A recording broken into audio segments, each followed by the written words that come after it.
What's up, everybody? Ron Placone here reporting for Status Coup. So, a little while back, I made the prediction that we will likely see a return to full-fledged child labor before we see living wages in the United States.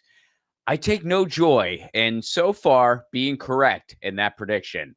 I really hope I end up being wrong there, but so far, looks like I'm not. And we've been covering that beat. We talked about the incident in Western Pennsylvania where there were countless McDonald's franchises violating child labor laws. And of course, we talked about what happened last year in Arkansas, which is what today's story is about, a follow up on that. So here's a little refresher. This is from last year. New law weakening child labor protections in Arkansas takes effect. Work permits are no longer required for children younger than 16 years old in Arkansas under Act 195, a new child labor law that took effect August 1st. The Youth Hiring Act of 2023, signed into law by Sarah Huckabee Sanders, repeals a century-old law. So they're going back 100 years. This act from last year, which we covered it here on Status Coup, it repeals a century-old law requiring employers of children under 16 to verify a child's age. They don't have to do that anymore in Arkansas. They're going back 100. Hey, we should have the child labor laws we had over 100 years ago. You mean not having any? You mean when children could just work in a mine and get sick and die? Yeah, let's go back to that. This is unreal. You remember when we covered it. And by the way, before we get off of memory lane here, I want to show you guys this. Remember this? Remember this photo? Here, we're going to look at the photo. This was the photo from that event. Look at the looks on the faces of those children. Like, look at them. Look at how. Now, this is probably after multiple attempts. Look, all the adults are smiling. Sarah Huckabee Sanders has a big grin on her face. She's like, oh, yeah, child labor going to help the GDP. Look at these kids. This is probably after multiple attempts of the photographer trying to get them to smile. This is as close as a child can get to smiling around Sarah Huckabee Sanders signing child labor laws into effect, or lack of child labor laws, rather, is the better way to put it, into effect. Just unbelievable. So, yeah, if you forgot about that, here is a stark reminder of what happened last year. So, how is all of that working out, you asked? How's all that been going? Well, I will tell you. This is from More Perfect Union. The U.S. Department of Labor is investigating the possible employment of kids as young as 11 on the night shift at Tyson Food plants in Arkansas. Gee, if you don't pass, or if you repeal a law saying that no one has to verify an age, I guess employers might exploit that, especially a place like Tyson Foods, which is a very, very repulsive company. We're going to get to that later. But first, let's look at what's going on here. So here is a dive into this from an outlet called the Arkansas Times. I believe it's the Arkansas Times. Yeah, Tyson Foods under investigation again for alleged child labor law violations. All right, so recently unsealed court documents contained allegations that have triggered a federal investigation into whether Tyson's Food, Inc., one of its subsidiaries or its contractors, may have employed minors as young as 11 and 13 in its food processing operations in Arkansas, and that those minors could be working overnight shifts and in hazardous conditions, such as on a kill floor. It's already Orwellian creepy as hell that they have something called a kill floor.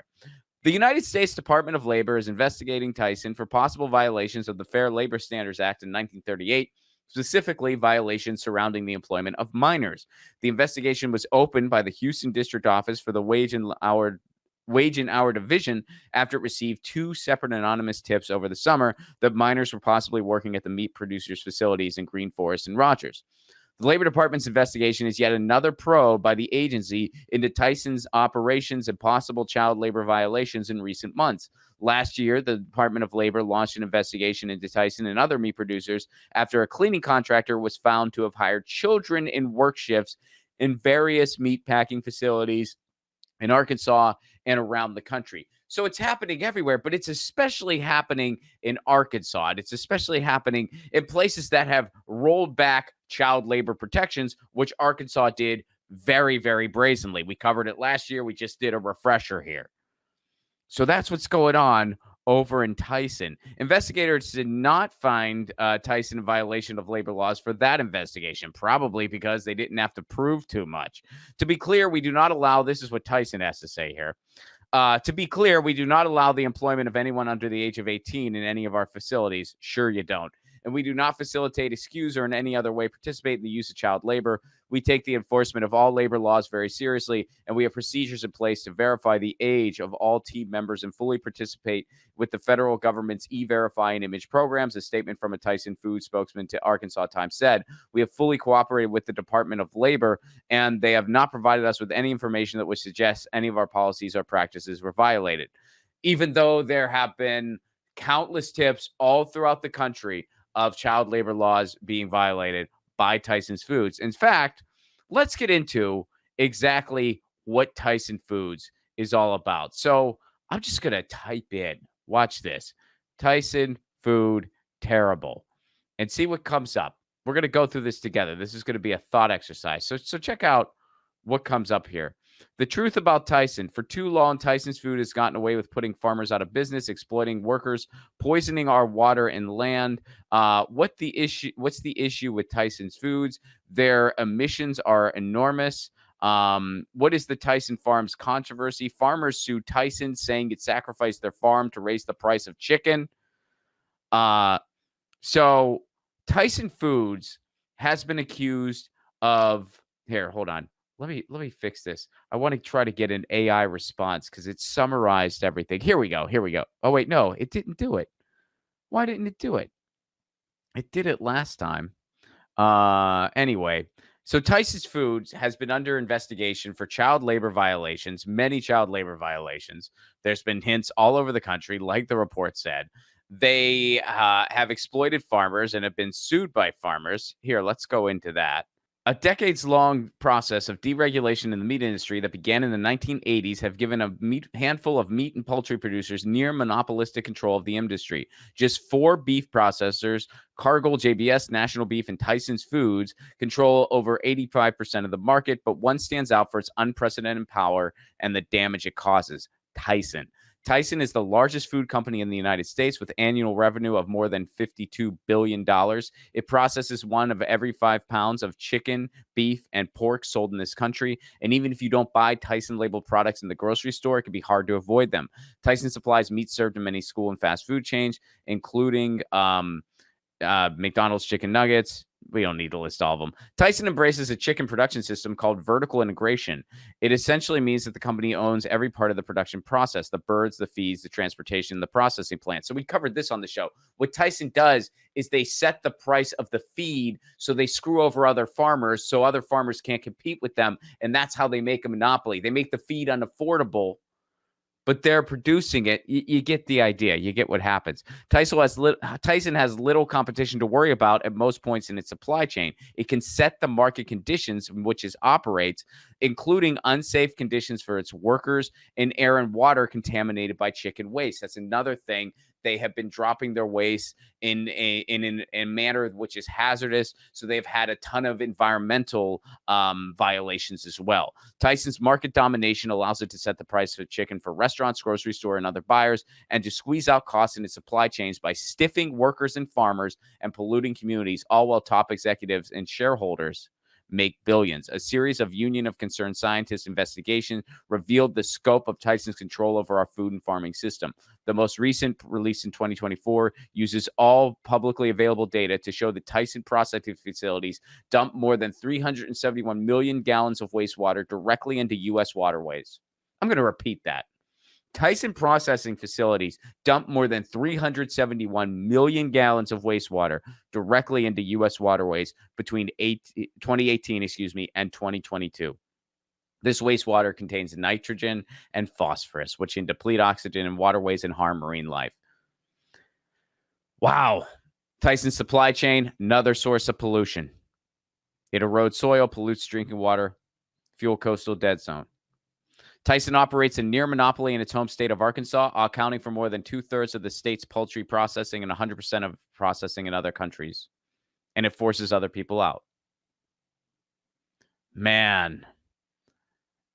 A joint 5-month investigation conducted by UCS found that Tyson employees work in an atmosphere of fear and intimidation with few benefits or COVID-19 protections, a punitive points-based system that pressures them to work when sick, and unacceptable risk of bodily injury. Many of Tyson's employees are immigrants who have little choice but to accept the dangerous working conditions and pollution in their neighborhoods because they have no power to negotiate better conditions and their employment options are limited.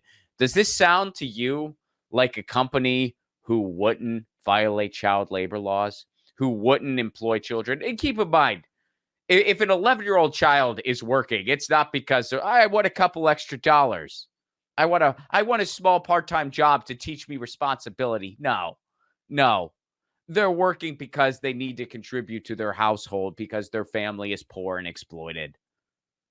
So does Tyson sound like Tyson? So again, just to summarize here, they pollute waterways. They have constant environmental violations. They have poor working conditions. They exploit workers. They sometimes subject workers to 10 to 12-hour shifts at a time, 6 days a week.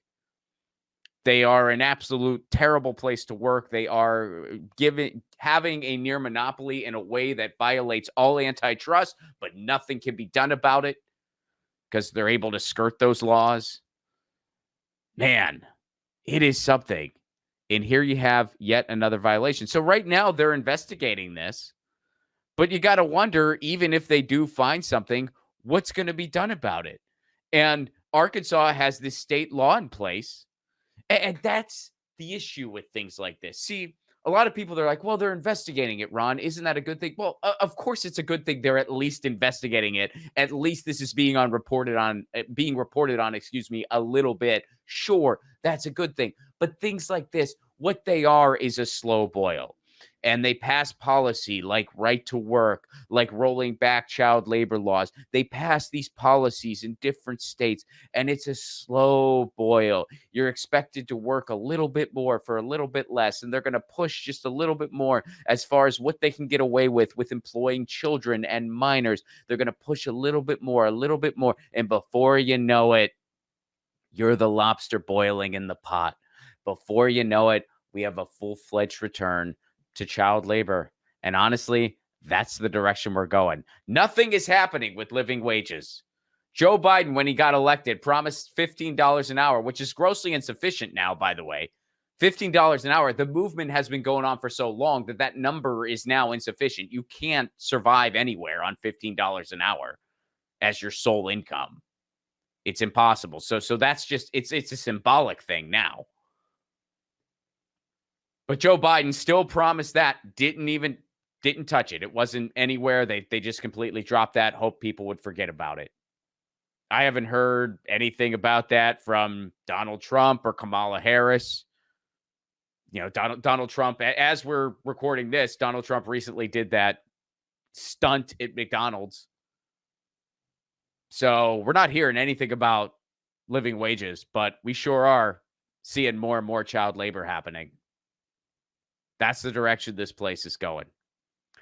And folks, before we sign out, I will mention I have my last show of the year, December 15th at Flappers Comedy Club in Burbank. You can get tickets. You can get tickets at their website and my website, ronplacone.com, for tickets to December 15th at Flappers Comedy Club. Grab it now for everyone in Los Angeles. I hope to see you there. And I should have some more announcements soon concerning my movie Left at Wall. But in the meantime, man, let's try to fight for a country that puts living wages ahead of child labor. Can we at least agree on that? I would like to think everyone across the political spectrum would be able to agree that, child labor is a bad idea. Living wages is a good idea. People who work 40 hours a week should, be able to survive. I think that's fair.